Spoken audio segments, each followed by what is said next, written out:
Quick little how-to. 2014 Kia Sorento. How to remove your shifter handle. For whatever reason, you need to remove that. This one is very straightforward. You pop this little plastic piece up very, very carefully. I used a gasket scraper. I just was careful. I just popped it up there a little really, and then I just grab it with both hands. It just pops right up, and then you've got your shifter off. Hope that helps anybody that are removing this for whatever reason. Stay tuned for the longer video, or check it out where I go in here and repair the shift lock solenoid.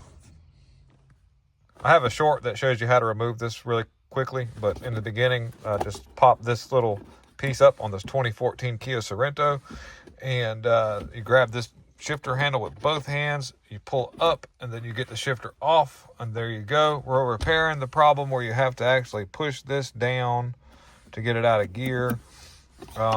So because something's wrong with the shift lock solenoid interlock, or whatever you want to call it, that where when you put it in park, you push the brake, it doesn't work. I tried the brake light switch just to see what would happen, with no avail. And so now I'm going to go in here and see if I can figure out what's happening with this. So we've got that up. Now I've got to get torn into it a little bit more, and we're going to be really careful not to break anything. Want it to look really nice and pretty. There are 2 screws right here on each side to remove to get this piece up. We may end up having to pull this whole thing out, but we'll go ahead and just keep. I haven't done one of these, so I'm going to have to. And there's nothing. You're not. You know, this will be the only video I found of this particular model. But we're going to probably see. This looks like this part right here would come up separately. Once I remove this, you can see where it separates right here. So we're going to work with that just to see what happens. But I need to get in there to this shift lock solenoid and see if I can work with that. So stay tuned, guys. Let's see how this goes. Okay, so I'm getting this up, and I've gotten to this one little spot in the corner right here, and being very careful because I know this customer very well. Super nice woman, and so we're got to be really careful. But I'm getting this up, and it's just not very easy. I kind of had to go in there, and I had to separate a little bit. And this gasket scraper is thin and it's wide, and I've, with that tapered end where I use it to clean gaskets, it works really well for kind of moving large parts of the plastic. And it's just, you got to be really careful to get that out. So now we don't want to break this corner off. So the same application applies, where I've got to get in there and kind of maneuver this a little bit. But we'll get this up, and we'll get a lot of access to this area here. Okay, so you see I've got this up now, and it's hard. I'm sorry I can't do it at the same. I got to have both hands to work with this stuff. And so you can see it's pretty much just a series of clips that just lock down into some slots here. And so you need to be, I started from this corner or this edge right here, and started because it was a really nice open area. And I started working my way around to here, and then to right here, and the same thing. And you can see that, like I say, it's just got a series of like hold down clips that are going to do that. We're going to get this harness unplugged. And this is why I need both hands. But so now we're getting into the area of the shifter interlock solenoid, which is going to be incorporated with this. But it looks like I've got a few screws to remove to get this part out, so we can get into the frontal area. Because when you're by the way, when you're pushing down with your little thing, you're releasing right here.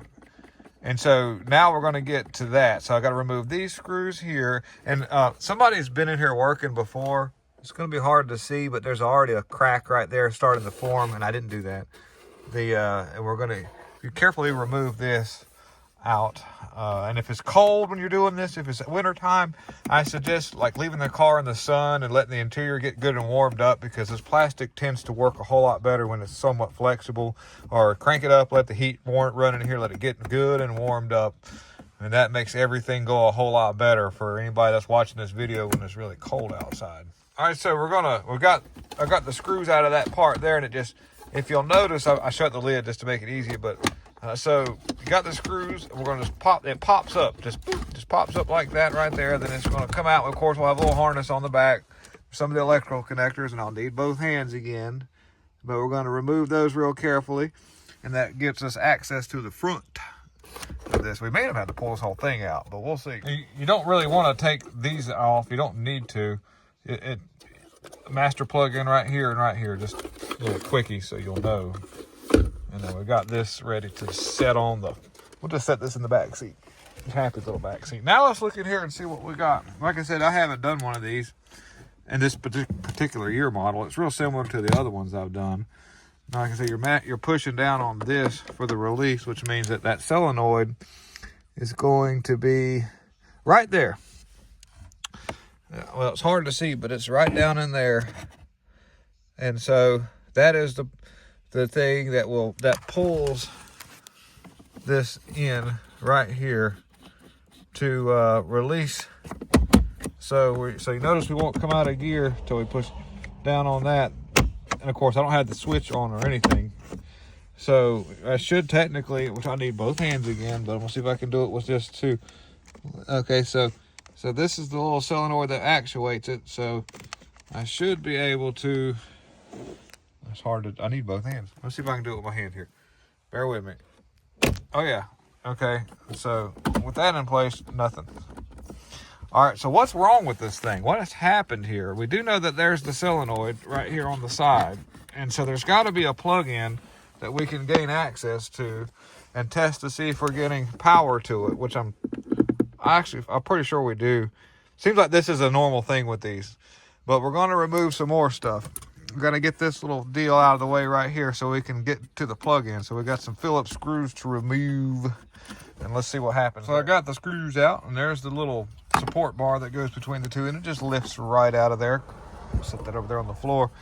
All right, now we've got access a little better to this solenoid, which it's hard to see, but there it is. Well, I seen this part on Amazon, so that's a good sign. And it looks like we've got a plug-in. You know, like I said, it's easy. Even if I had my tripod, it wouldn't make any difference. So here's the plug-in right here. That's right there. So we've got to get that off, and I'll show you how to get to that here in just a second. It's the gray wire that goes to that.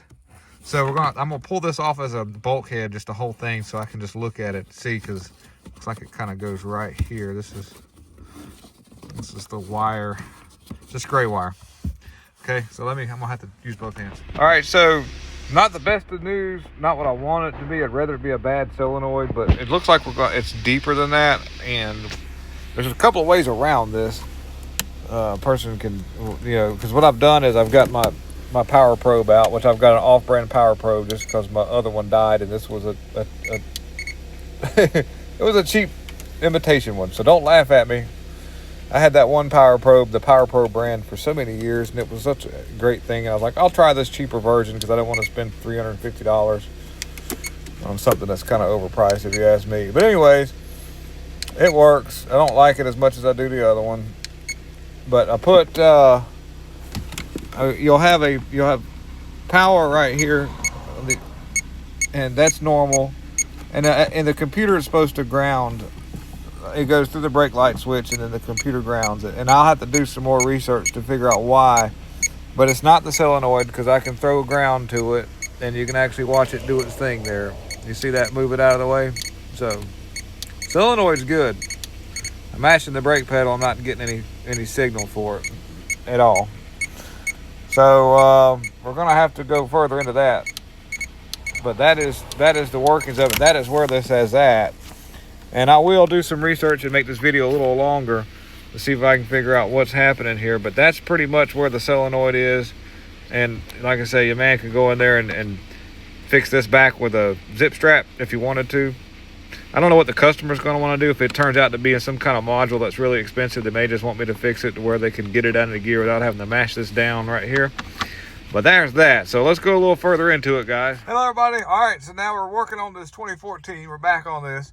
The thing wouldn't come out of park, and so we tested the solenoid, and the solenoid is good. It's down over here. There's the solenoid is right there where my finger is, down here. And it was good. We grounded it, and it would click and pull this back.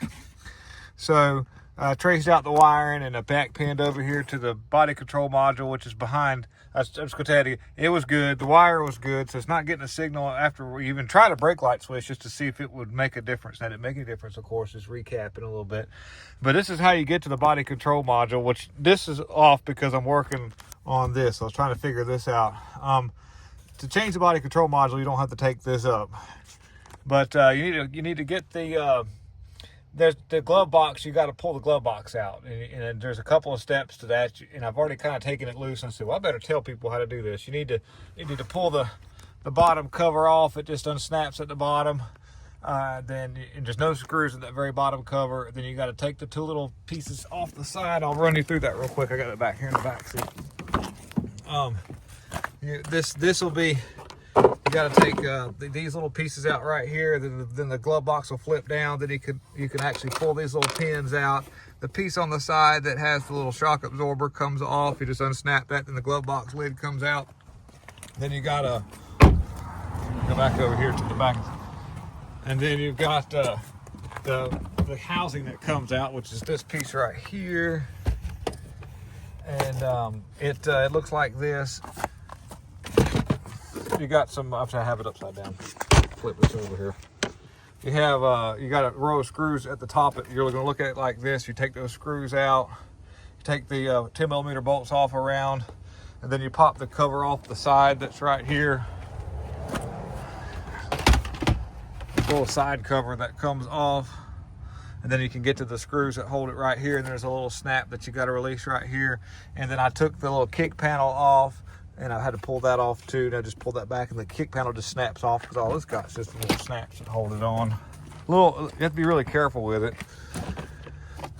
Just some snaps that have it that hold it in place. One right there, another one right there, and that little kick rocker panel cover comes, it just pulls up. Then you can get to the one side of it, but then I had to get this cluster out right here, and on the bottom there's a Phillips headed screw and a Phillips headed screw, and then there's this little piece that you got to take out first. You got to take this out. It's at the very bottom. You just pop it out with a little, I use my my handy dandy gasket scraper because it works so well for being careful and stuff on this plastic. Then you can pop this out.